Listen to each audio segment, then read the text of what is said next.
24. Amen. Tu ne peux pas. Il y a des moments où on a des faiblesses.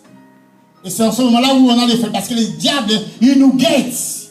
Ils cherchent qui dévorer. Ils cherchent juste quand tu es faible, quand tu vas ouvrir la porte. Et c'est là qu'il va rentrer. C'est pour cela, les enfants de Dieu doivent veiller. C'est important. Il faut que nous soyons vigilants, frères et sœurs. Amen. Nous avons l'habitude de faire cela. Tu prends une veste, tu prends un habit, comme ça tu vas offrir à quelqu'un. Est-ce que tu connais l'état spirituel de cette personne? À qui tu offres? Parce que tu es en train d'offrir ta vie à la personne. Alléluia. Amen. La sueur est attachée à nos vêtements. Comme l'âme de l'homme est attachée à son sang, de même la vie de l'âme d'un homme est attachée à ses vêtements qu'il porte. C'est-à-dire que si une personne, écoutez-moi bien, porte la bénédiction, si tu prends ses vêtements, tu t'habilles, sa bénédiction aussi vient sur toi. Mais si une personne a en lui la malédiction qui est sur lui, comme tu as porté ses vêtements, cette malédiction-là aussi viendra sur toi. C'est pourquoi il faut prier et sanctifier toutes choses, même les habits que vous achetez. Nous achetons dans les marchés, dans les magasins. Il faut les sanctifier. Parce que ces habits-là, des fois, ils contiennent des malédictions. Ils contiennent l'âme des démons. Et quand toi, tu prends, tu mets sur toi. Ça peut te conduire à t'éloigner de la foi. Ça peut te voler ta richesse, ta bénédiction financière. Ça peut contribuer à détruire ta santé. Beaucoup de gens, la santé a été détruite. Où la grâce de Dieu a été enlevée, volée, parce qu'on a porté des habits sans les sanctifier.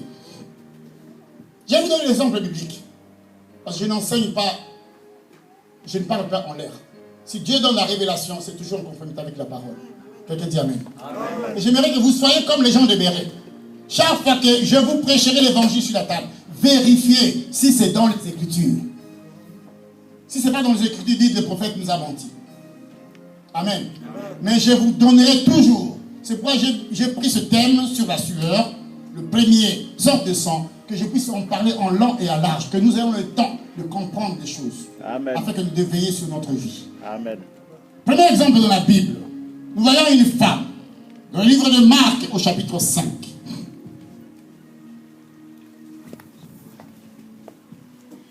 Nous allons lire juste le verset 29. Verset 28 à 29. Commençons avec verset 27. Ayant entendu parler de Jésus, elle vint dans la foule par derrière et toucha quoi? Son vêtement. Amen. Elle avait quoi? La maladie de perte de sang. Au même instant, verset 29, la perte de sang s'arrêta. Elle sentit dans son corps qu'elle était guérie de son mal. Jésus connut aussitôt une force était sortie de lui. Se retournant au milieu de la foule, il dit, qui a touché mes vêtements? Quelqu'un dit Amen. Amen. Où est encore là la relation qu'il y a entre le sang? Cette femme était atteinte de maladie de sang. Et Jésus, comme il avait le corps de l'homme, il avait dit qu'au commencement était la parole était avec Dieu, la parole était Dieu. Verset 14, la Bible dit, et la parole s'est faite chair. C'est-à-dire que la parole, qui était Jésus, au commencement, s'est transformée, a pris le corps d'un homme. Et cette parole-là qui est devenue chair a marché au milieu de nous, et nous avons contemplé sa gloire. Donc Jésus aussi avait un sang qui circulait dans ses veines. La femme était atteinte parce que Satan l'avait attaquée dans le maladie du sang. Parce que lorsque quelqu'un est touché dans le sang, c'est sa vie même qui est en danger. La femme a cherché la guérison en allant par plusieurs médecins, mais personne n'a pu le guérir. Parce qu'il y a certaines maladies que les médecins ne peuvent pas. Parce que ces maladies-là sont spirituelles. Amen. Je ne sais pas ce qui s'est passé dans la vie de cette femme. Peut-être qu'on l'avait envoûtée dans la sorcellerie. Il y avait un enchantement qui pesait sur sa vie. Elle a dépensé tout ce qu'elle avait comme argent pour pour être guérie, mais n'a pas trouvé la guérison. Maintenant, elle va venir. Jésus ne va pas parler. Jésus ne savait rien de cette histoire. Il était là entouré par les apôtres qui étaient ses gardes-corps. Et la femme va se faufiler. Elle va déclarer une parole. Si je puis seulement toucher les bords de ses vêtements. Mais où est-ce qu'elle avait reçu la révélation, cette femme? Pour comprendre que la vie de Dieu, la vie de Jésus était aussi attachée à ses vêtements. Vous allez comprendre aussi pourquoi, lorsque Jésus est mort, on a cherché, ils se sont disputés sa tunique. Parce qu'il y avait l'onction dans la tunique. Amen. Parce qu'il y avait la vie de Dieu dans la tunique de Jésus. Amen, amen, amen, amen. Cette femme est venue, elle a touché le bord du vêtement de Jésus. Elle n'a pas touché le corps du Seigneur. Mais elle a touché quoi? Le bord du vêtement de Jésus. Comme je vous ai dit, que le vêtement de quelqu'un contient son sang, contient la sueur, l'onction qui était en Jésus-Christ est sortie. Parce que Jésus dit, j'ai senti qu'une force est sortie de moi. L'onction est sortie parce qu'il avait touché le bord du vêtement. Et l'onction est rentrée dans son sang qui était malade. Parce que le sang de Jésus est pur. Parce que le sang de Jésus est saint. Ça a lavé, ça a sanctifié le sang de cette femme. Et elle est sortie de son corps qu'elle était guérie. Alléluia. Bien aimé, la sueur, c'est le sang. Ne jetez pas vos mouchoirs n'importe où. Souvent, on est vraiment, comment on dit, négligent. On est négligent. On ne fait pas attention. Mais à partir d'aujourd'hui, commencez à surveiller ce que je suis en train de vous dire de la part du Seigneur. Même si tu es intercesseur, même si tu es l'homme qui prie comme plus que tout le monde, veille sur ta vie. Parce que tes vêtements contiennent ton sang. Et on peut te maudire au travers de tes vêtements. Prenons Actes chapitre 19.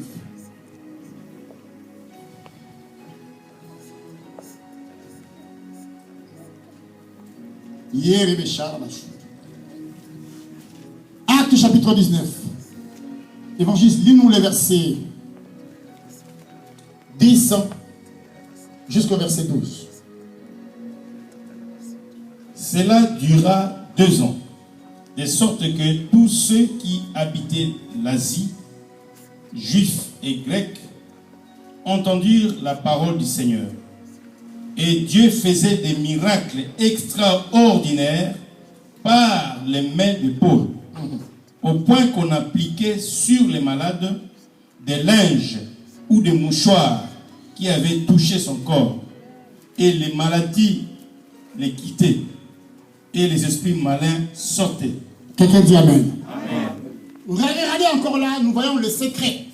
Je vous ai dit que Dieu a caché le secret de l'âme de l'homme dans le sang. Et comme le sang de l'apôtre Paul contenait l'onction de Dieu, parce que c'était un homme qui était loin, un homme qui marchait avec la puissance de Dieu. Quand il prêchait la parole, Dieu faisait des miracles extraordinaires, nous dit la Bible. Au point que les gens avaient compris. Je ne sais pas c'est qui leur avait donné la révélation. Peut-être le Saint-Esprit, sûrement, celui qui donne la révélation. Les gens ont compris, ils ont pris des mouchoirs. Ou peut-être ils ont entendu parler de l'histoire de la femme atteinte de perte de sang lorsque Jésus était là. Ils ont pris des mouchoirs. Et ils ont permis seulement que l'apôtre touche ces mouchoirs. Parce que là, c'est l'apôtre Paul touchait les mouchoirs. La sueur qui était dans ses mains se transmettait dans les mouchoirs. C'est son sang, l'onction qui contenait l'onction du Saint-Esprit, se transmettait dans le mouchoir. Et ils prenaient ces mouchoirs. Et ils allaient les mettre sur les malades. Ça veut dire que les malades étaient guéris. Ils les mettaient sur les gens qui étaient possédés. Et les gens étaient délivrés. Amen. Parce qu'il y a un secret qui est là, bien aimé. Celui qui porte l'onction, ses vêtements sont loin. Quelqu'un dit Amen. Amen. Parce qu'il contient l'onction du Seigneur. Regardez encore, 1 Samuel, chapitre 18. On va comprendre quelque chose d'important. C'est pourquoi je dis que je ne donnerai pas tout aujourd'hui. Je veux vraiment rentrer en profondeur, petit à petit, que les enfants de Dieu comprennent la parole. Nous allons lire 1 Samuel, chapitre 18, le verset 1 jusqu'au verset 4.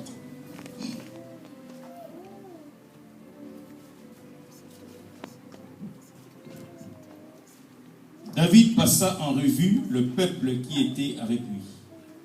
Et il établit sur eux des chefs de milliers. 1 Samuel chapitre 18, le verset 1 jusqu'au verset 4.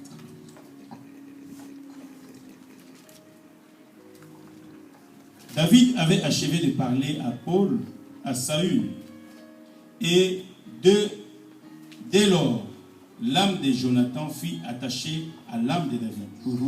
Et Jonathan l'aima comme son âme. Ce même jour, Saül retint David et ne le laissa pas retourner dans la maison de son père. Jonathan fit alliance avec David parce qu'il l'aimait comme son âme. Il ôta les manteaux qu'il portait pour les donner à David et il lui donna ses vêtements, même son épée, son arc et sa ceinture. Lis le verset 5. David allait et réussissait partout où l'envoyait Saül. Il fut mis par Saül à la tête des gens de guerre et il plaisait à tout le peuple, même aux serviteurs de Saül. Amen. Voilà, nous voyons là, la Bible nous dit que quand David avait terrassé Goliath, les femmes ont commencé à chanter, les femmes d'Israël ont commencé à chanter, Saül a frappé ses 1000 et David a frappé ses 10 000. Et dès ce moment-là, parce que vous savez, lorsque vous êtes 1 euro, ça vous donne une élévation au milieu du peuple. Et celui qui était à l'époque le fils du roi, Jonathan, c'était le fils aîné de Saül, il avait dit que lorsque David avait fini de parler, l'âme de Jonathan, qui était le fils du roi Saül à l'époque, fut attachée à l'âme de David. Et Jonathan l'aima comme son âme. Amen. Alors, comme signe, pour que cette alliance-là soit forte, qu'est-ce que Jonathan va faire? Il va prendre ses propres vêtements. Il va prendre son manteau. Il va prendre sa ceinture. Il va prendre encore son épée et son arc. Et qu'il va donner à qui? À David. Amen. C'était le signe qu'ils avaient fait alliance. Que l'âme de Jonathan était attachée à l'âme de Saül. Parce que le sang qui contenait le vêtement de Jonathan, David allait le mettre et c'est comme s'ils mettaient leur sang ensemble. C'était une alliance. Et un jour, David va devenir roi d'Israël.